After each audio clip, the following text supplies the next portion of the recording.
Hello बच्चों, कैसे हैं आप लोग। तो सभी भाई बंधुओं को मेरा नमस्कार। चलिए शुरू करते हैं बायोलॉजी विद SR। तो I am Shashi Ranjan, your biology educator, more specifically zoology educator.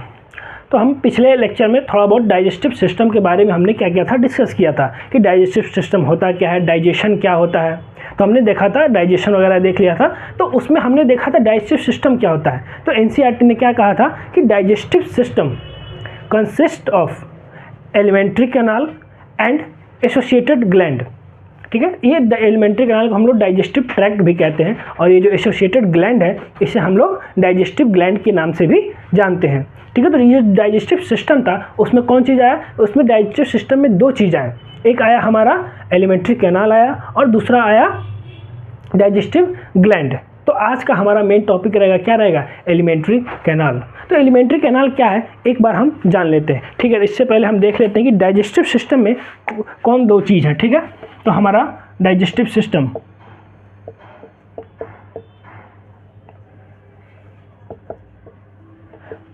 तो डाइजेस्टिव सिस्टम में दो चीज़ आता है। ठीक है, एक क्या आया हमारा एलिमेंट्री कैनाल और एक डाइजेस्टिव ग्लैंड। ठीक है,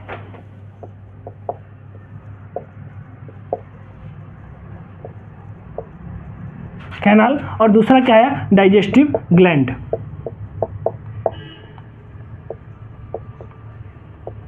ठीक है, तो सबसे ये हम सेकेंड वाला पोर्शन जो है डाइजेस्टिव ग्लैंड, इसके बारे में हम लोग क्या जान लेते हैं। तो ग्लैंड्स क्या होते हैं, तो ग्लैंड्स जो है वो मस्कुलर ऑर्गन है जो कि कुछ एंजाइम सिक्रेट करते हैं, कुछ हार्मोन सिक्रेट करते हैं, और उनका जो है हमारे डिफरेंट फंक्शन में यूज होता है।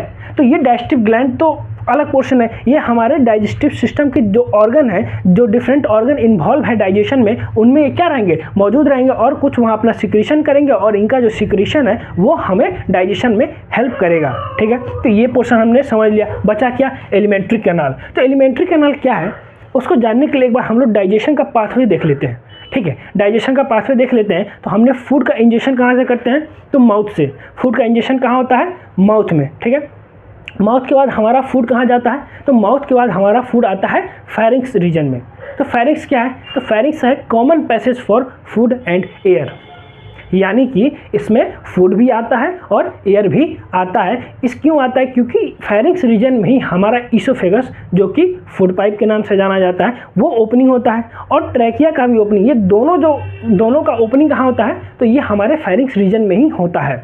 ठीक है, तो क्या इसमें फेरिंक्स पूरा इन्वॉल्व है, नहीं, हम तो सिर्फ डाइजेस्टिव पाथवे देख रहे हैं ना। तो डाइजेस्टिव पाथवे देख रहे हैं तो हमें तो सिर्फ ईसोफेगस से मतलब है अभी, क्योंकि ट्रैकिया से हमें कोई मतलब नहीं है, क्योंकि हम अभी डाइजेस्टिव पाथवे देख रहे हैं।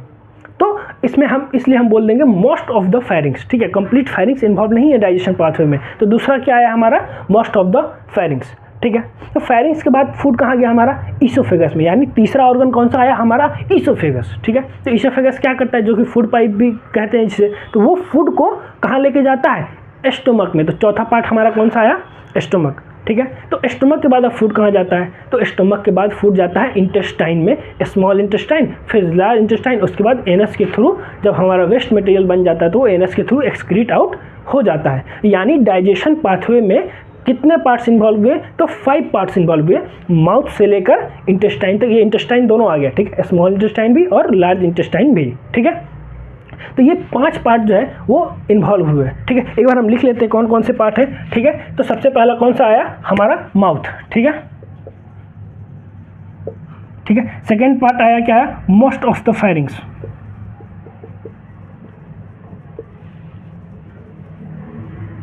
ठीक है, उसके बाद क्या आएगा, नेक्स्ट पोर्शन आया हमारा ईसोफेगस। ठीक है, नेक्स्ट उसके बाद क्या आया, स्टोमक, और नेक्स्ट क्या आया हमारा, इंटेस्टाइन। ठीक है, इसमें हम ब्रैकेट में बोथ लिख देते हैं, यानी कि ये स्मॉल इंटेस्टाइन का भी हो गया और लार्ज इंटेस्टाइन दोनों आ गया। इंटेस्टाइन कहने का मतलब स्मॉल और लार्ज दोनों। ठीक है, जब हम पढ़ेंगे तो वहाँ डिटेल में स्मॉल भी पढ़ेंगे और लार्ज भी पढ़ेंगे। ठीक है, तो क्या है, तो एक माउथ है, मोस्ट ऑफ द फेरिंग्स है, ईसोफेगस है, स्टोमक है, इंटेस्टाइन है। ठीक है, तो जब NCERT का आप लाइन पढ़िएगा तो वहाँ कहा है कि alimentary canal begin with the an anterior opening the mouth. Elementary canal begin with an anterior opening the mouth and it open out posteriorly through the anus, जो कि हमारा इंटेस्टाइन के बाद होता है, जिससे हमारा वेस्ट मटेरियल क्या होता है, हमारे बॉडी से एक्सक्रीट आउट होता है। ठीक है, तो अगर हम टॉपिक डालते हैं एलिमेंट्री कैनाल, तो उसमें हम क्या लिखेंगे कि alimentary canal begin with an anterior opening the mouth and it open out externally through the open out posteriorly through the anus. ठीक है, तो ये हो गया। उसके बाद नेक्स्ट पॉइंट लिखेंगे हम, alimentary canal consist of mouth, most of the pharynx, oesophagus, stomach and intestine, और ब्रैकेट में बोथ लिख लेंगे, यानी कि स्मॉल एंड लार्ज बोथ। ठीक है, तो हमारा आज का मेन टॉपिक क्या है, एलिमेंट्री कैनाल। ठीक है, तो एलिमेंट्री कैनाल के जो डिफरेंट पार्ट्स है जो, वो हम उसको एक एक पार्ट्स को डिटेल में पढ़ेंगे। तो सबसे पहला क्या है, माउथ। ठीक है, तो सबसे पहला क्या है, माउथ। ठीक है, उसके बाद ये जब एलिमेंट्री कैनाल पूरा खत्म हो जाएगा, तब हम किस पे जाएंगे, डाइजेस्टिव ग्लैंड पे। ठीक है, तो आज का हमारा मेन फोकस क्या रहेगा, एलिमेंट्री कैनाल।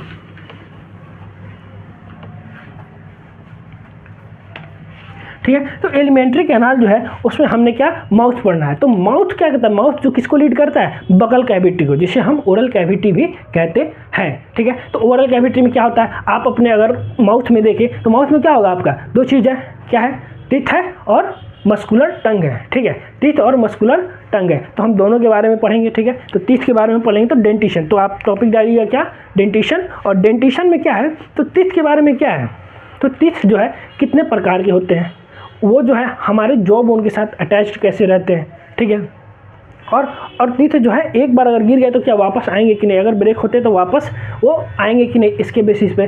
तो टीथ जो है हम तीन चीज़ों के बेसिस पे पढ़ेंगे। तो हम direct topic, types of teeth.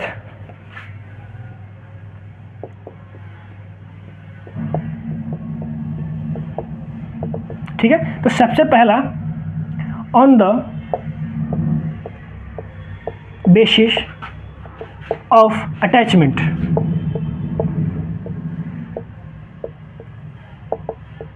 ठीक है, ये किसके बेसिस पे, on the basis of attachment. On the basis of attachment हमारे टीथ कितने टाइप के होते हैं, हमारे टीथ 3 टाइप के होते हैं। ठीक है, सबसे पहला क्या,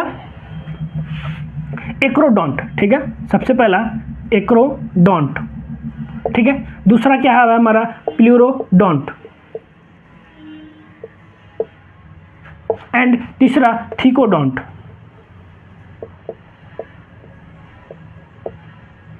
ठीक है, तो ऑन द बेसिस ऑफ किसके बेसिस पे, अटैचमेंट के बेसिस पे टीथ कितने प्रकार के हुए, तो टीथ जो है 3 टाइप के हुए, एक्रोडोंट, प्लूरोडोंट, थिकोडोंट। ये जो थिकोडोंट टाइप का है ये हमारे में पाया जाता है, यानी ह्यूमंस में पाया जाता है। ठीक है, तो हम एक बार देख लेते हैं कि जैसे एक्रोडोंट है, ठीक है, इसमें जो है ये हमारा हो गया मसल्स। ठीक है, ये हमारा अगर जॉ बोन है, कैसे अटैचमेंट कैसे रहता है वो चीज़ देख लेते हैं। तो जैसे हमारा ये क्या हुआ, जॉ बोन हुआ। ठीक है, तो टीथ जो है ये जॉ बोन के टॉप पे प्लेस्ड रहता है। ठीक है, ये अगर टीथ है तो जॉ बोन के टॉप पे क्या है, प्लेस्ड रहता है। ठीक है, इसका अटैचमेंट कैसे रहता है, टॉप पे जो है वो प्लेस्ड रहेगा। इस किस में पाए जाएंगे, तो अगर हम एग्जाम्पल देखें तो ये पाए जाएंगे एम्फीबियंस में। ठीक है,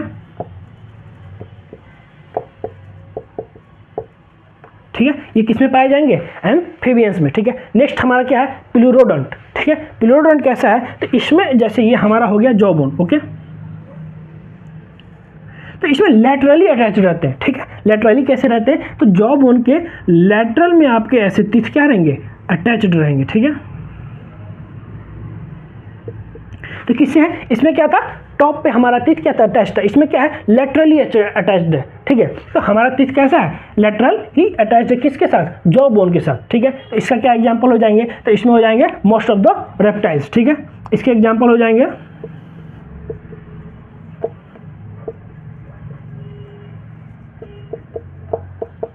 मोस्ट ऑफ द रेप्टाइल्स। ठीक है, तो अब लास्ट वन देख लेते हैं हम। ठीक है, लास्ट वन क्या है हमारा, थिकोडोंट। इसमें कैसे अटैच रहता है, इसमें अगर ये जॉ बोन है, ठीक है, तो ये जॉ बोन में इंबेडेड रहते हैं। ठीक है, तो एनसीईआरटी लाइन में है कि teeth are attached in socket of jaw bone. ठीक है, तो इसमें क्या है, पूरा अंदर की तरफ ये क्या रहते हैं, अटैच्ड रहते हैं। ठीक है, टीथ क्या है, जॉ बोन के अंदर अटैच्ड है। ठीक है, इसमें एग्जांपल क्या आ जाएगा, इसमें एग्जांपल आप ह्यूमंस दे सकते हैं, मोस्ट ऑफ द मैमल्स कह सकते हैं, तो ह्यूमन। ठीक है। इसका एग्जांपल क्या आ गया, ह्यूमन। ये इस टाइप का जो डेंटेशन है थीकोडोंट टाइप किसमें पाया जाएगा, ह्यूमंस में, मैमल्स में पाया जाएगा। ठीक है। तो अब एक बात बताइए, आप तीनों का अटैचमेंट देख रहे हैं जॉ बोन के साथ। ठीक है, तीनों का अटैचमेंट क्या देख रहे हैं, जॉ बोन के साथ देख रहे हैं। तो देखने से क्या पता चल रहा है, सबसे मजबूत कौन सा अटैचमेंट है, तो सबसे मजबूत अटैचमेंट ये है।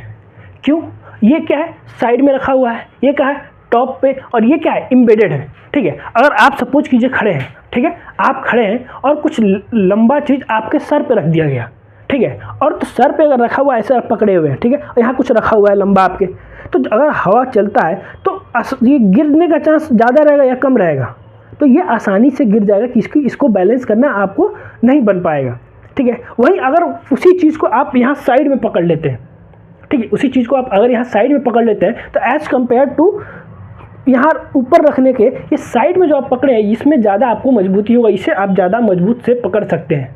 ठीक है। अगर इसी चीज़ को फिर आपको यहाँ फ्रंट पे दे दिया जाए कि आप पे इम्बेडेड कर दिया जाए और ऐसे पूरा पकड़ लिए, तो क्या हुआ, आप इसको सबसे ज़्यादा मजबूती से पकड़ पाएंगे। तो ये तीनों जो अटैचमेंट है आप देख रहे हैं, टॉप, साइड और इन बिटवीन, तो इसमें क्या है, सबसे मजबूत कौन सा होगा, ये थीकोडोंट होगा। ठीक है, सबसे मजबूत कौन सा वाला होगा, थीकोडोंट होगा। उसके बाद कौन सा होगा, प्लूरोडोंट, और सबसे कमज़ोर अटैचमेंट किसका होगा, एक्रोडोंट। ठीक है। कि हम सबसे कमज़ोर और मजबूत का बात क्यों कर रहे हैं, क्योंकि जब हम पढ़ेंगे on the basis of succession कि टिथ अगर एक बार गिर जाते तो फिर कितनी बार आते हैं, उसमें सबसे कमज़ोर ये है अटैचमेंट, तो सबसे ज़्यादा ब्रेक ये होगा, सबसे ज़्यादा ये गिरेगा, तो बार बार आएगा किस में, ये। ठीक है। तो मल्टीपल टाइम किस में टिथ आएंगे, तो वो एक्रोडोंट में आएंगे। ठीक है। तो ये हमारा पहला खत्म होता है on the basis of attachment. ठीक है। नेक्स्ट है on the basis of morphology. Okay,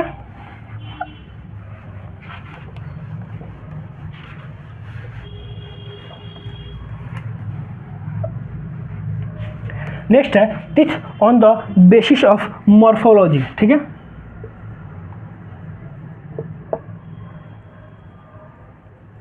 ठीक है। तो मॉर्फोलॉजी के बेसिस पे टिथ कितने टाइप के होते हैं, टिथ 4 टाइप के होते हैं। कौन कौन सा, तो सबसे पहला इंसीजर,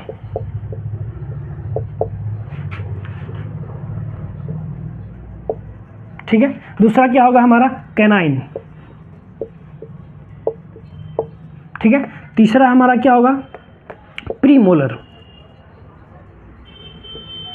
और चौथा हमारा होगा मोलर। ठीक है। मॉर्फोलॉजी मतलब क्या होता है, बाहर से देखने में अपीयरेंस कैसा है। ठीक है। तो अगर आप ह्यूमंस में कितने टीथ होते हैं, 32 टीथ होते हैं। ठीक है। अगर आप अपने 32 दांतों को बाहर निकालिए और उसका ग्रुप बनाएं कि जो एक जैसा दिखता है उसको एक साइड रखेंगे, फिर जो एक जैसा दिखता है उसको एक साइड रखेंगे, तो ऐसे अगर ग्रुप बनाइएगा तो आपके 32 टीथ का ओनली 4 ग्रुप्स बनेगा। कितने ग्रुप्स बनेंगे, 4 ग्रुप्स बनेंगे। तो वो 4 ग्रुप्स कौन कौन से बनेंगे, तो एक इंसीजर के बनेंगे, एक कैनाइन के बनेंगे, एक प्रीमोलर के बनेंगे और एक मोलर के। इन्हीं चारों ग्रुप में आपका टोटल 32 टीथ आ जाएगा। ठीक है। तो एक बार देख लेते हैं काम क्या है। इंसीजर किसके काम आता है, तो कटिंग के काम आता है। ठीक है, कटिंग के काम आएगा। कैनाइन किस काम का आएगा, टीयरिंग के। ठीक है। और ये जो है प्री मोलर और मोलर, ये दोनों मिलके किस काम के आते हैं, मैस्टिकेशन, मतलब फूड को च्यूइंग करने के काम आते हैं। ठीक है। इसे हम लोग चिक टीथ भी कहते हैं। ठीक है। ये दोनों को हम लोग चिक टीथ भी कहते हैं। तो हम लोग देख लिया मॉर्फोलॉजी के बेसिस पे टीथ कितने टाइप के होते हैं। मॉर्फोलॉजी के बेसिस पे टीथ होते हैं 4 टाइप के, इंसीजर, कैनाइन, प्रीमोलर और मोलर। ठीक है। इंसीजर किस काम आता है, कटिंग के। कैनाइन किस काम आता है, टीयरिंग के। और प्रीमोलर और मोलर ये दोनों मिलकर किस काम के आते हैं, फूड के मैस्टिकेशन के काम आते हैं। ठीक है। तो ये हो गया किसके बेसिस पे, on the basis of morphology. ठीक है। तीसरा है on the basis of succession. Okay,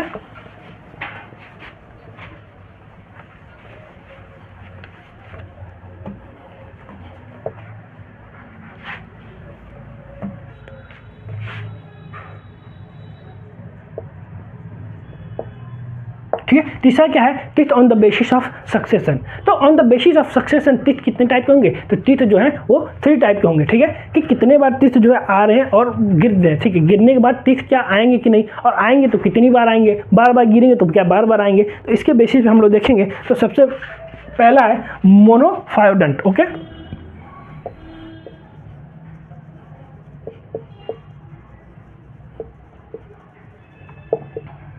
ठीक है। मोनोफायोडेंट क्या है, ये आप नाम देखिए, मोनो मीन्स क्या होता है, एक।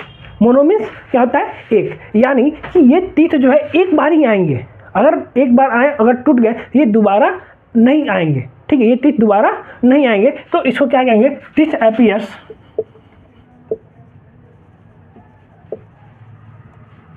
appears only once in lifetime, ठीक है। टीथ जो है वो लाइफ टाइम में कितने बार आएंगे, एक बार ही आएंगे। अगर एक बार किसी कारण से ब्रेक हो गए या गिर गए तो वो दोबारा नहीं आएंगे। एग्जाम्पल अगर देखें तो इसमें हो जाएगा टूथड वेल,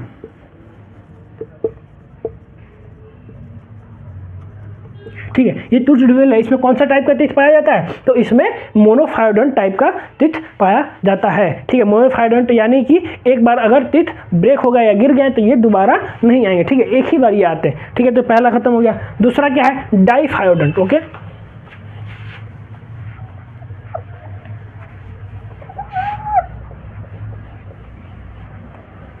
दूसरा देखें तो हमारा हो जाएगा डाइफायोडेंट, ओके। डाई मीन्स क्या होता है, दो। डाई मीन्स क्या होता है, टू, ठीक है। डाई मीन्स क्या होता है, टू, यानी कि टीथ अगर हमारा एक बार ब्रेक हो जाता है किसी कारण से या गिर जाता है तो टीथ कितने बार आएंगे, ये दो बार आएंगे ही आएंगे, ठीक है। जैसे कि क्या होता है हमारा मिल्क टीथ, ठीक है। मिल्क टीथ क्या होते हैं, बचपन में हमारे मिल्क टीथ होते हैं, वो ब्रेक होते हैं कि नहीं, सबके होते हैं, क्या वो दोबारा नहीं आएंगे उसके बाद, नहीं आए, वो एक बार टूटने के बाद दोबारा आए। तो डाइफायोडेंट का मतलब क्या होता है, ये टीथ जो है एक बार गिरेंगे फिर वापस जरूर आएंगे, ठीक है। इसमें एग्जांपल क्या आ जाएगा, तो डिसिडुअस टीथ कह सकते हैं आप, मिल्क टीथ, ठीक है। तो इसमें लिख लेंगे हम, क्या लिखेंगे कि teeth appear twice in life time, teeth appears twice in life time, ठीक है। तो हम देख लेते हैं एग्जाम्पल, डिसिडुअस और मिल्क टीथ, ठीक है।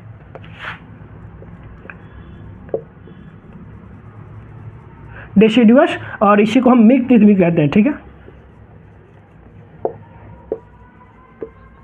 तो अगर डिसिडुअस और मिल्क टीथ को देखेंगे तो ये क्या है, डेंटल फॉर्मूला यहाँ आएगा, ठीक है। जैसे 2 1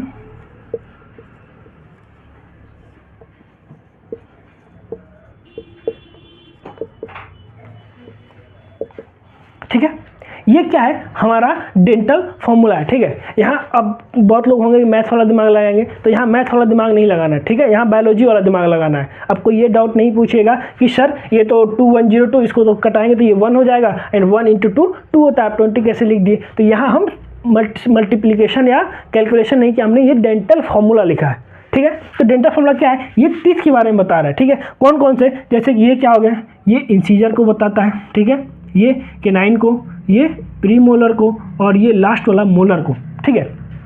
तो ये फॉर्मूला भी कैसे एक बार समझ लेते हैं, ठीक है। तो जैसे हमारा क्या होता है, ये अपर जॉ है और ये फिर लोअर जॉ है। तो ये जो ऊपर वाला फॉर्मूला है ना, ये अपर जॉ के हाफ पोर्शन को बताता है, ठीक है। अपर जो जॉ है उसके हाफ पोर्शन को बताएगा, ठीक है। तो हाफ और हाफ क्या दो बार हुआ, इसलिए हम लोगों ने क्या किया, मल्टीप्लाई × 2, क्योंकि ऊपर वाला हाफ पोर्शन फिर ऊपर, तो नीचे भी वैसे ही है, नीचे का हाफ पोर्शन का फॉर्मूला है ये, तो इसको भी तो 2 से मल्टीप्लाई करना पड़ेगा, हाफ और हाफ, ठीक है। तो ऐसे हुआ। तो अगर इसको काउंट करेंगे तो 2 1 कितना हो गया, 3 और 2 5, ठीक है। और नीचे भी कितने हैं, 5, तो 5 × 2 10 एंड 5 × 2 10, और 10 और 10 क्या हो जाते हैं, 20। यानी कि हमारा डिसिडुअस और मिल्क टीथ वो कितने होंगे, 20 होंगे, ठीक है। तो ये जो 20 टीथ हैं ये कौन से हैं, ये डाइफायोडेंट है, यानी कि ये एक बार गिरेंगे और दोबारा भी आएंगे। यानी हमारा जो मिल्क टीथ है, इसको हम दूध का दांत कहते हैं, वो क्या होता है, बचपन में सबके दांत गिरते हैं और उसके बाद जब आप एडल्ट होते हैं तो वो सारे दांत वापस आ जाते हैं, ठीक है। तो यहाँ एक और होता है, तो डिसिडुअस टीथ और मिल्क टीथ हो गया। एक होता है परमानेंट टीथ, ठीक है। एक क्या होता है, परमानेंट टीथ।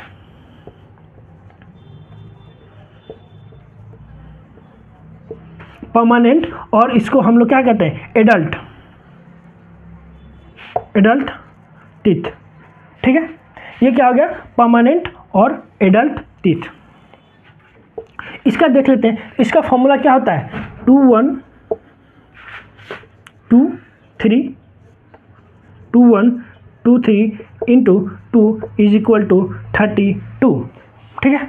इसमें भी देख लीजिए, 2 + 1 कितने थे, 3 + 2 5 + 3 8, ठीक है। तो 8 × 2 16, 8 × 2 16, एंड 16 + 16 32। ये कौन से टीथ है? तो ये परमानेंट और एडल्ट टीथ है, ठीक है। ये ह्यूमन का भी डेंटल फॉर्मूला यही होता है। ह्यूमन का डेंटल फॉर्मूला क्या होता है? यही 2123 अपॉन 2123 इंटू 2 = 32। यानी कि हमारे में कितने दांत होते हैं? 32 दांत होते हैं, ठीक है। तो इसमें आप ऊपर और नीचे में डिफरेंस देखें क्या है, इसमें 20 है और इसमें 32 है। यानी कि और ये जो परमानेंट और एडल्ट टीथ है, ये कौन सा कंडीशन है? ये मोनोफायोडेंट कंडीशन है, ठीक है। यानी कि ये जो है इसमें कौन सा अंतर है दोनों में? ये क्या है? प्रीमोलर यहाँ क्या है? 0, यहाँ क्या है? 2, ठीक है। यहाँ भी क्या है? 0, यहाँ भी 2, यहाँ कितना +1 है, ठीक है। और यहाँ भी +1 है एज कम्पेयर टू डेसिडुअस और मिल्क टीथ। तो यानी कि 2 यहाँ और ये 3, ठीक है। तो 3 एक साइड, फिर 3 एक साइड, 6, फिर नीचे भी 6, 6 कितना हुआ? 12, ठीक है। तो 12 जो है इन दोनों में डिफरेंस भी क्या है? 12 है। तो यानी कि इसमें जो 12 टीथ है वो कौन सा कंडीशन क्या है? मोनोफायोडेंट। और ये 20 है ये डाईफायोडेंट है। तो यानी परमानेंट, ये टीथ क्या है? परमानेंट है। यही ह्यूमन का भी डेंटल फॉर्मूला होता है। क्वेश्चन कई बार ये भी आ जाता है कि रिप्लेसेबल और नॉन रिप्लेसेबल टीथ। तो रिप्लेसेबल क्या होगा? ये क्योंकि ये क्या है? एक बार गिरेंगे तो ये दोबारा भी आएंगे, ठीक है। लेकिन और नॉन रिप्लेसेबल क्या होगा? तो ये 12, ठीक है। ये 12 क्या है? पहले थे क्या रिप्लेसेबल में? नहीं। तो ये कौन कौन से हो गए? तो नॉन रिप्लेसेबल में कौन सा हो जाएंगे? प्रीमोलर कितने? 4, 2, 4, 8, ठीक है। 8 हो जाएंगे प्रीमोलर और मोलर हो जाएंगे हमारे 4। ये कौन सा हो गया? ये हो गए हमारे नॉन रिप्लेसेबल टीथ। और रिप्लेसेबल कितने हो जाएंगे? ये 20 हो जाएंगे, ठीक है। तो हमने यहाँ टीथ देख लिया ऑन द बेसिस ऑफ डाईफायोडेंट और लास्ट होता है पॉलीफायोडेंट। ओके, यहाँ तक किसी को कोई डाउट नहीं? ठीक है।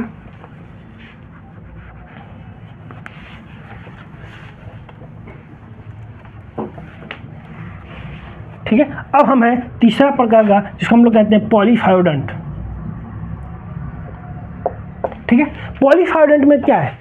पॉली मतलब क्या होता है? Multiple time. पॉली मतलब मोर देन 2। ठीक है, यानी कि ये टीथ जितने बार गिरेंगे उतने बार आएंगे। तो इसमें हम क्या लिखेंगे? Teeth appears multiple times in life. ठीक है, teeth appear multiple times in life time. ठीक है, अगर इसका एग्जाम्पल हम देखें तो क्या आ जाएगा? तो सबसे पहला on the basis of attachment, सबसे कमजोर अटैचमेंट किसका था? एक्रोडोंट का। यानी कि ये पॉलीफायोडेंट कंडीशन किस में पाए जाएंगे? तो एक्रोडोंट्स में। तो इसका एग्जांपल क्या आ जाएगा? Most of the acrodonts. ठीक है, तो यहाँ खत्म होता है हमारा टीथ, यहाँ खत्म होता है हमारा टीथ। ठीक है, तो टीथ किसके, एक बार क्विक रिवीजन कर लेते हैं टोटल। ठीक है, टीथ क्या है? टीथ कितने प्रकार, कितने बेसिस पे हम लोग टीथ देखते हैं? टीथ हम लोग 3 टाइप के बेसिस पे देखते हैं। On the basis of attachment, on the basis of morphology, on the basis of succession. ठीक है, on the basis of attachment एक बार देख लेते हैं। अटैचमेंट देख लेते हैं। ये क्या हुआ हमारा? ये जॉ बोन हो गया। इसमें क्या है? टॉप पे है क्या है? एक्रोडोंट। साइड में अटैच है तो पिलोरोडोंट, और वो अंदर इम्बेडेड है अगर तो थिकोडोंट। इम्बेडेड है, देख रहे कितना भी हिल डुल रहा है, तो क्या ये गिर रहा है? नहीं। लेकिन वही साइड और टॉप वाले को क्या गिर जाएगा? नहीं। तो सबसे मजबूत हमारा कौन सा था? थिकोडोंट।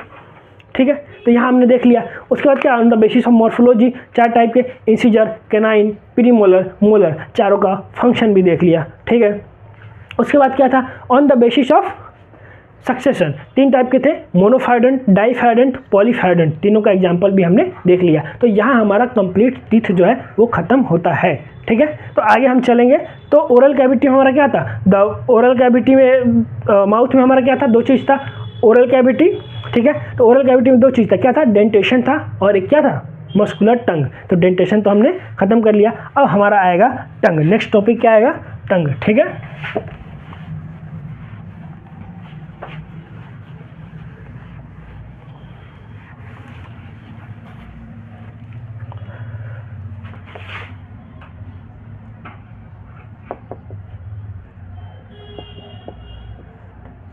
ठीक है। टंग, टंग क्या है? तो एनसीईआरटी में कहा है कि it is a free movable muscular organ which attach to the floor of oral cavity by frenulum. ठीक है, तो इसमें ज़्यादा कुछ आपको डिटेल पढ़ना नहीं है, बस छोटा मोटा चीज़। एनसीईआरटी में भी ज़्यादा इसके डिटेल दिए नहीं है। ये ओरल कैविटी से किस चीज़ से अटैच रहता है और इसके क्या होता है? तो टीथ एक बार हम स्ट्रक्चर बना लेते हैं टीथ के। ठीक है, ठीक है, ये हमारा क्या हो गया? टीथ, सॉरी टंग। ठीक है, ये हमारा क्या हो गया, टंग हो गया। ठीक है, तो इसमें क्या है, तो टंग के अपर सरफेस पे क्या होता है, पैपिली होती है। टंग के अपर सरफेस पे कुछ पैपिली होती है। ठीक है, ठीक है, कुछ पैपिली होती है जो क्या करता है, टेस्ट बड को बियर करते हैं, यानी कि टंग के जो अपर सरफेस है, ठीक है, उस पर क्या है, पैपिली, और पैपिली में क्या होते हैं, टेस्ट बड होते हैं। तो टेस्ट बड को देख लिया अगर, तो ये सबसे फ्रंट साइड पे क्या होते हैं, स्वीट होता है। यहाँ पे कौन सा टेस्ट होता है, स्वीट। ठीक है, अगर इसे थोड़ा ऊपर जाए तो लोअर लेटरल में क्या होता है, सॉल्टी टेस्ट होता है। ठीक है, और अगर लो अपर लेटरल में जाए तो सॉल्ट के बाद क्या आता है, सावर। कौन सा टेस्ट बड होता है, तो सावर टेस्ट बड होता है। और सबसे बैकवर्ड में क्या होता है, बीटर। ठीक है, तो सबसे फ्रंट पे क्या होगा, स्वीट यानी मीठे का टेस्ट बड होगा। साइड में क्या होगा, लोअर लेटरल साइड क्या होगा, तो सॉल्टी टेस्ट का टेस्ट बड होगा। और ऊपर जाए तो सावर यानी खट्टा होगा। और बैकवर्ड साइड क्या है, बीटर यानी कड़वा। तो हमारे टंग पे कौन कौन से टेस्ट बड है, कहाँ मौजूद है, वो आपने देख लिया। तो और पैपिली है, तो पैपिली कुछ हमारे 4 टाइप के पैपिली पाए जाते हैं हमारे टंग में। कितने टाइप के, 4। तो अगर देख लेते हैं तो एक फिलीफॉर्म पैपिली,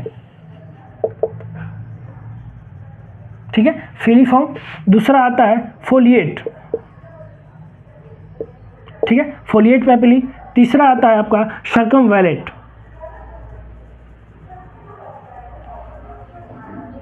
ठीक है, और चौथा टाइप का आता है हमारा फंगीफॉर्म। ठीक है, तो ये 4 टाइप के पैपिली पढ़ने हैं। ठीक है, तो इसमें ये क्या होता है, सबसे स्मॉलेस्ट होता है लेकिन मोस्ट इन नंबर होता है। ठीक है, ये साइड में लिख लेंगे, smallest but most in number. ठीक है, ये फोलिएट जो है ये हमारे ह्यूमन में क्या होता है, एब्सेंट होता है। ठीक है, और ये जो सर्कमवैलेट है ये लार्ज होता है, लेकिन लार्जेस्ट पैपिली कौन होता है, सर्कमवैलेट। ठीक है, तो टंग के बेसिस में आपको ज़्यादा डिटेल जानना नहीं है, बस टेस्ट बड और पैपिली के बारे में जानना था। तो हमने टेस्ट बड बता दिया और पैपिली कितने टाइप के होते हैं बता दिया। ज़्यादा डिटेल आपको एनसीईआरटी में भी नहीं दिया हुआ और ना ही आपको पढ़ना है। ठीक है, तो यहाँ हमारा खत्म होता है टंग। टंग के साथ साथ क्या खत्म हो जाता है, हमारा एलिमेंट्री कैनाल का सबसे फर्स्ट पोर्शन, द माउथ। ठीक है, वो पूरा पोर्शन क्या है, खत्म हो जाता है, क्योंकि हमने डेंटेशन भी पढ़ लिया और टंग भी पढ़ लिया। ठीक है, तो माउथ के बाद क्या आया था हमारा, फेरिंग्स। ठीक है, तो नेक्स्ट टॉपिक क्या होगा हमारा, फेरिंग्स।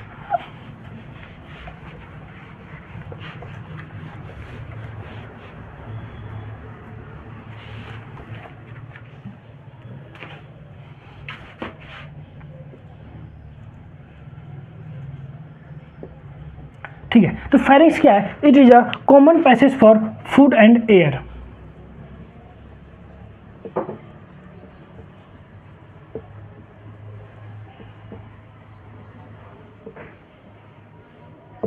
ठीक है, ये क्या है, common passage for food and air, यानी कि इसमें ट्रैकिया और इसोफेगस दोनों के ओपनिंग होते हैं, तो इसमें एयर भी जाता है और फूड भी जाता है। तो एक बार स्ट्रक्चर देख लेते हैं थोड़ा।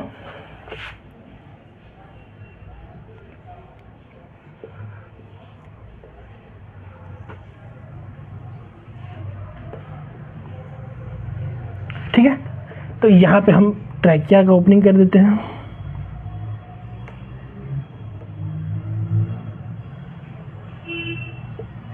ठीक है,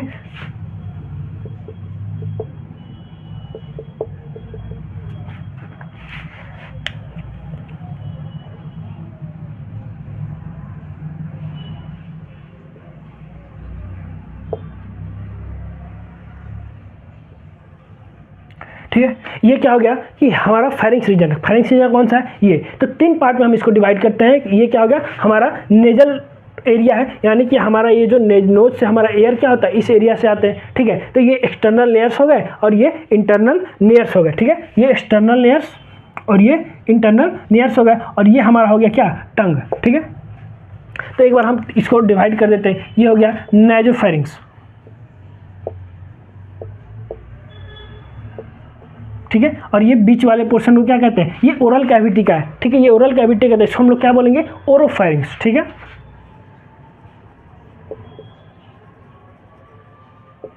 ठीक है, और सबसे नीचे वाला को क्या कहेंगे हम लोग, ये लैरिंग्स रीजन होता है। ये कौन सा लैरिंग्स रीजन होता है, इससे हम लोग क्या कहेंगे, इसको लैरिंजियोफेरिंग्स। ठीक है,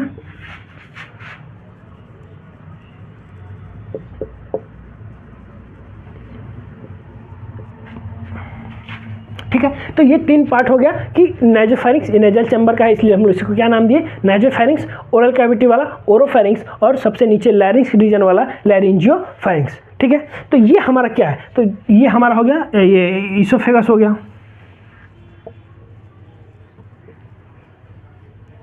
जिसको हम लोग फूड पाइप भी बोलते हैं। इसके ओपनिंग को क्या कहते हैं, तो इसके ओपनिंग को गलेट कहते हैं। ठीक है, ठीक है, गलेट। इसोफेगस के ओपनिंग को क्या कहते हैं, गैलेट। ये हमारा क्या हो गया, ये हो गया ट्रैकिया,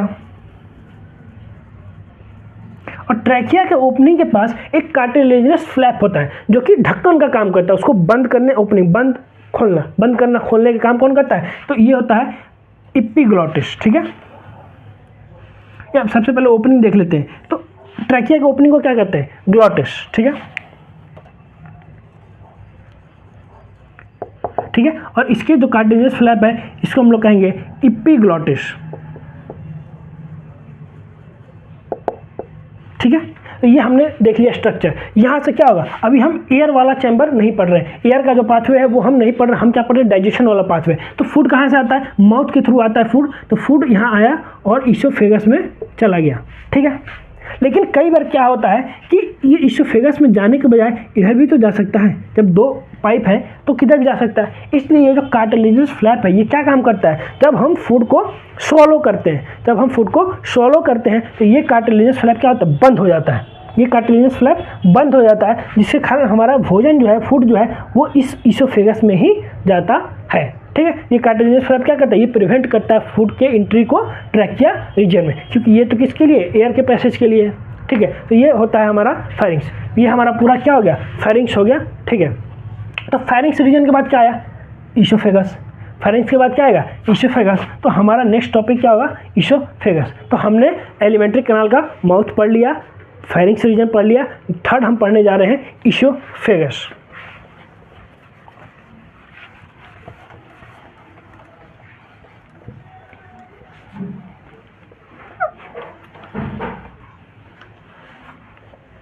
ठीक है, थर्ड क्या पढ़ेंगे हम लोग, इसोफेगस।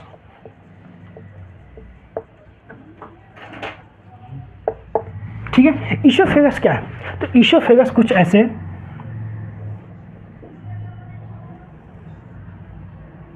ठीक है, ये हमारा क्या हो गया, डायफ्राम हो गया। ठीक है, तो इसोफेगस क्या है, फूड पाइप है, एक ट्यूब टाइप है। ठीक है, तो ये ऊपर यहाँ क्या होता है, यहाँ 2 स्पिंचर होते हैं। ठीक है, जिसको हम लोग क्या कहते हैं, इसको लोअर इसोफेजियल स्पिंचर, और इसको हम लोग कहते हैं अपर इसोफेजियल स्पिंचर। ठीक है, ये तो ये शुरू कहाँ से होता है, ये कुछ C6 से शुरू होता है। ठीक है, ये कुछ C6 से शुरू होता है, और इंड कहाँ होता है, तो इंड अप्रॉक्स T11 पे होता है। ठीक है, अप्रॉक्स कहाँ ख़त्म होता है, T11 पे, और शुरू कहाँ होता है, C6 पे, यानी सर्वाइकल 6 और थोरैसिक 11 नंबर थोरैसिक के पास इंड होता है। ठीक है, तो क्या, अच्छा एक बात बताइए, तो ये क्या हो गया, इसोफेगस।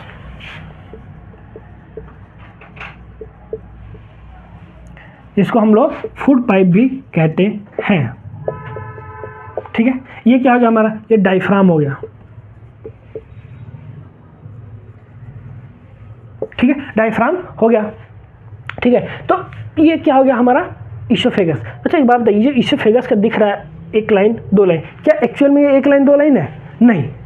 तो हमारा टोटल जो एलिमेंट्री कैनाल होता है, ठीक है, वो 4 लेयर से लाइन होते हैं। हमारे एलिमेंट्री कैनाल जो है वो कितने लेयर से लाइन होते हैं, 4 लेयर से। ठीक है, सबसे आउटर मोस्ट लेयर क्या होता है, सेरोसा। ठीक है, उसके बाद सेरोसा के बाद कौन सा लेयर होता है, मस्कुलरिस। ठीक है, थर्ड नंबर सब mucosa, and inner most layer क्या होता है, म्यूकोसा, जो कि ल्यूमेन को लाइन करता है। म्यूकोसा के बाद क्या होता है, हमारा ल्यूमेन होता है। ठीक है, तो ये अंदर क्या हो गया, हमारा अंदर की तरफ क्या हो जाता है, ल्यूमेन। ठीक है, तो एक बार हम इस इसोफेगस के वॉल को हम अलग से देखते हैं कि वो चारों लेयर कैसे हैं। तो एक्चुअली में ये जो 1 लेयर दिख रही है, क्या 1 लेयर है, नहीं, ये 4 लेयर से लाइन होते हैं हमारा। ठीक है, तो हम अच्छे से देख लेते हैं। आपके एनसीईआरटी में भी एक डायग्राम दिया हुआ है, ठीक है, ट्रांसवर्स सेक्शन ऑफ गट। ठीक है, ट्रांसवर्स सेक्शन ऑफ गट, उसमें आपको चारों लाइन बताया गया है। ठीक है, तो एक बार हम उसको अच्छे से देख लेते हैं। ठीक है, तो सबसे आउटर मोस्ट क्या होता है,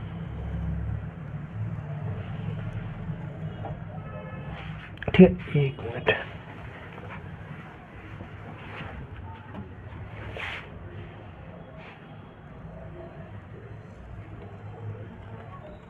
ठीक है। अच्छा एक बात बताइए, तो ईसोफेगस है, ईसोफेगस के वॉल में जो सबसे आउटर मोस्ट लेयर होता है उसको हम लोग सेरोसा ना करके एडवेंटिशिया कहते हैं। ठीक है, क्या कहते हैं? एडवेंटिशिया। ठीक है, अब क्यों कहते हैं ये जब हम आपको स्टोमक का लेयर पढ़ाएंगे वहाँ बताएंगे। ठीक है, क्योंकि उसको स्टोमक में जो होता है वहाँ सबसे एक्सटर्नल लेयर को क्या कहते हैं? सेरोसा कहते हैं, लेकिन ईसोफेगस में क्या कहते हैं? एडवेंटिशिया। वो कैसे होगा वो हम बता देंगे आपको बाद में। ठीक है, एडवेंटिशिया। ठीक है, तो ये क्या हो गया? Outer most layer. ठीक है, इसके बाद कौन सा हमारा? मस्कुलरिस। तो मस्कुलरिस जो है वो दो पार्ट में डिवाइड होता है। ठीक है, तो आउटर लॉन्गिट्यूडनल और इनर सर्कुलर। ठीक है, तो आउटर क्या हो गया? लॉन्गिट्यूडनल। ठीक है,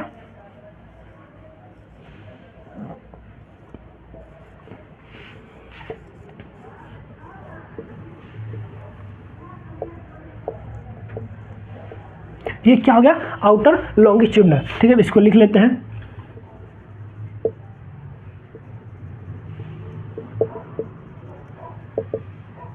ठीक है, तो इनर कैसा होता है? इनर होता है सर्कुलर।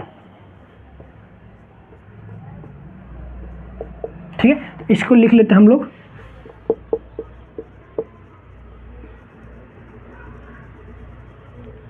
ठीक है, तो ये दोनों मिलके क्या बनाते हैं? ये दोनों मिलके हमारा बनाते हैं कौन सा लेयर? मस्कुलरिस। ठीक है, ये दोनों मिलके क्या बनाते हैं हमारा? मस्कुलरिस। ये लेयर जो होता है ये कौन सा होता है? Muscularis layer. तो मस्कुलरिस लेयर का आउटर लेयर कैसा होता है? लॉन्गिट्यूडनल, और इनर लेयर कैसा होता है? सर्कुलर। याद रखने के लिए आप ICICI बैंक याद रखिएगा। ICICI मतलब इनर सर्कुलर। इनर सर्कुलर होगा तो आउटर क्या होगा? ऑटोमेटिक लॉन्गिट्यूडनल हो गया, तो आप इससे भूलिएगा नहीं। ठीक है, तो ये क्या होगा? मस्कुलरिस। तो अभी तक कितने लेयर हो गए? आउटर मोस्ट, एडवेंटिशिया, उसके बाद मस्कुलरिस, उसके बाद थर्ड लेयर क्या आता है हमारा? सब म्यूकोसा।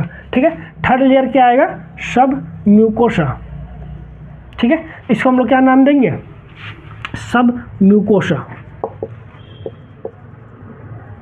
और उसके इनर मोस्ट क्या हो गया? म्यूकोसा। ठीक है, ये क्या हो गया हमारा? म्यूकोसा लेयर हो गया। ठीक है, और अंदर क्या होता है इसमें? ल्यूमेन। ठीक है, अंदर की तरफ क्या है? ल्यूमेन। तो ये हम किसके वॉल को देख रहे हैं? Wall of oesophagus. ठीक है,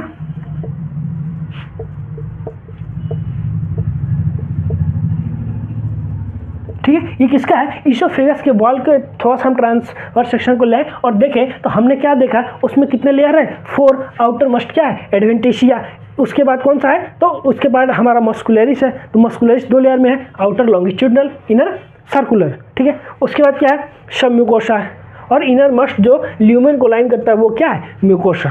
तो ये हो गया हमारा वॉल ऑफ एलिमेंट्री कैनाल। तो लेकिन तो इससे क्या हुआ कि हमारा जो एलिमेंट्री कैनाल था, एलिमेंट्री कैनाल का जो वॉल ऐसे था, क्या वो ऐसे है क्या? नहीं। इसमें क्या है? इसमें आउटर मोस्ट क्या है हमारा? एडवेंटिशिया है। उसके बाद लॉन्गिट्यूडनल हमारा, आउटर लॉन्गिट्यूडनल, इनर सर्कुलर। उसके बाद क्या है? उसके बाद हमारा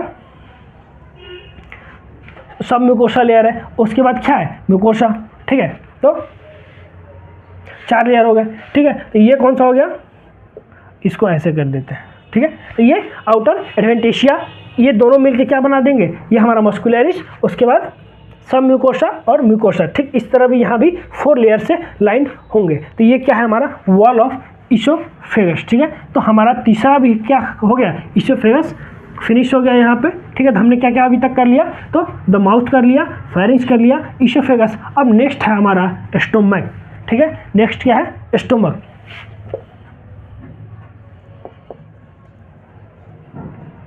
ठीक है, हम सब पार्ट्स के बारे में थोड़ा थोड़ा बेसिक ही देख रहे हैं। ठीक है, तो स्टोमक का देखें तो स्टोमक में भी एक स्ट्रक्चर देख लेते हैं।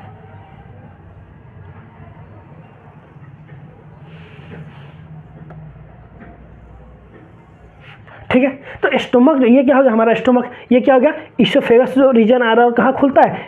ये स्टोमक में खुल रहा है। और स्टोमक का जो लोअर पोर्शन है वो कहाँ खुल रहा है? वो ड्यूडेनम में खुलता है। ठीक है, तो अगर देखें तो यहाँ पे एंट्री पॉइंट पे क्या होता है? इसको हम लोग क्या करते हैं? कार्डियक कहते हैं। ठीक है, कार्डियक। तो स्टोमक जो है हमारा टोटल 4 पार्ट में डिवाइडेड होता है, ठीक है। स्टोमक जो है हमारा वो टोटल 4 पार्ट में डिवाइडेड होता है, ठीक है। तो कौन सा है, तो सबसे जहाँ इसोफेगस एंट्री करता है उस पार्ट को क्या कहते हैं, उस पार्ट को कहते हैं हम कार्डियक, ठीक है। तो ये अपर पोर्शन एक देख लेते हैं, ठीक है। सबसे अपर पोर्शन जो है स्टोमक का, इसको हम लोग कहते हैं फंडस,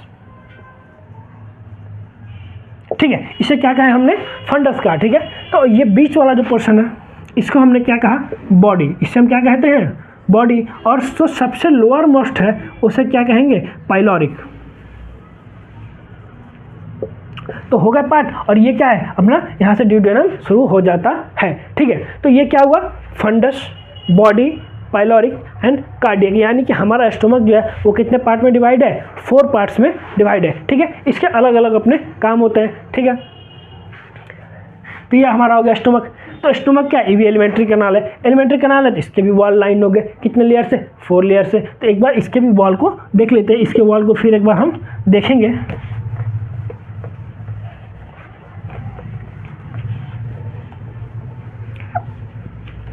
ठीक है, तो इसके वॉल को हम एक बार देख लेते हैं, ठीक है। तो एक स्ट्रेट लाइन में हम ड्रॉ कर लेते हैं। तो इसके वॉल क्या है, तो आउटर मोस्ट लेयर क्या हो जाएगा, तो इसके भी अंदर क्या हो जाएगा, अंदर के साइड क्या हो जाएगा, ल्यूमेन हो जाएगा, ठीक है। तो अगर देखें तो सबसे आउटर मोस्ट क्या होता है हमारा, आउटर मोस्ट यहाँ क्या होगा, सेरोसा होगा, यहाँ एडवेंटिशिया नहीं सेरोसा होगा, ठीक है। तो स्टोमक हम देख रहे हैं, तो स्टोमक का जो आउटर मोस्ट वॉल है, ठीक है, वो क्या होगा, सेरोसा होगा, ठीक है। उसके बाद क्या होगा, उसके बाद होगा अपना लॉन्गिट्यूडनल, फिर क्या होगा, सर्कुलर होगा। तो एक बार देख लेते हैं, लॉन्गिट्यूडनल, ठीक है। उसके बाद सर्कुलर। एक और चीज़, तो ये जो हमारा स्टोमक वॉल है इसमें एक मॉडिफिकेशन आता है क्या, तो इसमें ऑब्लिक मसल भी प्रेजेंट होते हैं, ठीक है। इसमें मस्कुलरिस जो होता है वो कितना होता है, 3 लेयर का होता है, ठीक है। एक तो आउटर लॉन्गिट्यूडनल, इनर सर्कुलर, और उसके बाद एक और कौन सा होता है, तो इसमें होता है ऑब्लिक मसल लेयर, ठीक है, ऑब्लिक मसल लेयर।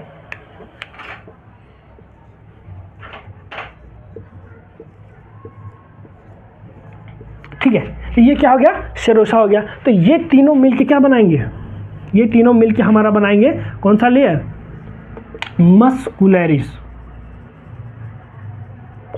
ठीक है, मस्कुलरिस। तो आउटर मोस्ट क्या होगा, सेरोसा हो गया, जो कि एडवेंटिशिया था किसमें, इसोफेगस में। उसके बाद क्या हुआ, 3 लेयर है इसमें, ठीक है। इसमें एक नया क्या आया, तो इसमें मॉडिफिकेशन में आया क्या, इसमें ऑब्लिक मसल लेयर भी मौजूद होते हैं, ठीक है। उसके बाद अपना सबम्यूकोसा, ठीक है, ये कौन सा हो गया, सबम्यूकोसा। और ये हमारा क्या हो जाएगा, म्यूकोसा, जो कि एलिमेंट्री, उसके अंदर क्या होता है, ल्यूमेन, ठीक है। तो यहाँ हमने किसका देखा, स्टोमक के वॉल को देखा। तो सबसे आउटर मोस्ट क्या था, सेरोसा। उसके बाद मस्कुलरिस, अंदर क्या आया, तो इसमें एक ऑब्लिक मसल मौजूद है, ठीक है। उसके बाद क्या था हमारा, सबम्यूकोसा एंड म्यूकोसा, ठीक है। तो अगर इसोफेगस और स्टोमक के वॉल को देखें तो उसमें कुछ खास डिफरेंस नहीं है, बस उसमें डिफरेंस क्या है कि एक ऑब्लिक मसल जो है वो किसमें था, वो इसोफेगस में नहीं था, यानी वो कहीं और पाया ही नहीं जाता। ये ऑब्लिक मसल जो है वो एलिमेंट्री कैनाल में सिर्फ किसमें पाया जाता है, स्टोमक रीजन में ही पाया जाता है, ठीक है। तो ये देख लिया हमने दोनों में डिफरेंस, ठीक है। एक था आपका सेरोसा और एडवेंटिशिया, ठीक है। तो इसोफेगस में आउटर मोस्ट लेयर को हमने सेरोसा क्यों कहा, सॉरी एडवेंटिशिया क्यों कहा, और यहाँ हमने सेरोसा क्यों कहा, ठीक है। तो देखते हैं, तो सेरोसा और एडवेंटिशिया में डिफरेंट क्या है कि ये डबल लेयर होते हैं, ठीक है। ये क्या होते हैं, डबल लेयर होते हैं, ये ऐसे डबल लेयर होते हैं, ठीक है। लेकिन एडवेंटिशिया क्या होता है, वो सिंगल लेयर होता है, ठीक है। दोनों का फंक्शन देख लिया गया, तो मेनली उसका फंक्शन क्या होता है, सपोर्ट प्रोवाइड करना, ठीक है। इसोफेगस में क्या होता है, फूड आ रहा है तो उसको सपोर्ट चाहिए, ठीक है, तब ना फूड को अच्छे से वो नीचे लेके आएगा, ठीक है। लेकिन स्टोमक, ये सेरोसा जो है, इसका मेन फंक्शन होता है फ्लूइड सिक्रेशन। ये एक सीरियस फ्लूइड सिक्रेट करता है, ठीक है, जो कि ल्यूब्रिकेशन में काम आता है, ठीक है। तो ये क्या करता है, इसका प्राइमरी फंक्शन क्या है, फ्लूइड सिक्रेट करना, जिस फ्लूइड का क्या नाम है, सीरस। तो आप लोगों ने देख लिया कि क्या एडवेंटिशिया और सेरोसा में डिफरेंस क्या है, और क्यों हमने वहाँ एडवेंटिशिया कहा और यहाँ के लेयर को क्या कहेंगे, सेरोसा, ठीक है। तो अब ये क्या हो गया, स्टोमक के वॉल का एलिमेंट्री कैनाल जो है किसके द्वारा लाइंड होता है, ठीक है, हमने देख लिया। तो स्टोमक भी यहाँ हमारा कंप्लीट हो गया, ठीक है। स्टोमक के बाद क्या आएगा हमारा, स्मॉल इंटेस्टाइन आएगा, फिर लार्ज इंटेस्टाइन आएगा, ठीक है। तो स्मॉल इंटेस्टाइन क्या, अच्छा स्मॉल इंटेस्टाइन को स्मॉल इंटेस्टाइन क्यों कहते हैं, क्या उसका लेंथ छोटा होता है क्या, नहीं, स्मॉल इंटेस्टाइन का लेंथ लार्ज इंटेस्टाइन के कंपेयर में बहुत बड़ा होता है। फिर उसको स्मॉल क्यों कहते हैं, due to diameter, due to its diameter, इसका जो डायमीटर है वो लार्ज इंटेस्टाइन से छोटा होता है, इसलिए हम लोग इसको स्मॉल इंटेस्टाइन कहते हैं, ठीक है। तो आज का हमारा टॉपिक यही खत्म होगा स्टमक के पास, ठीक है। यहाँ तक किसी को कोई डाउट, अब नेक्स्ट क्लास में हम लोग क्या पढ़ेंगे, small intestine and large intestine. Thank you very much.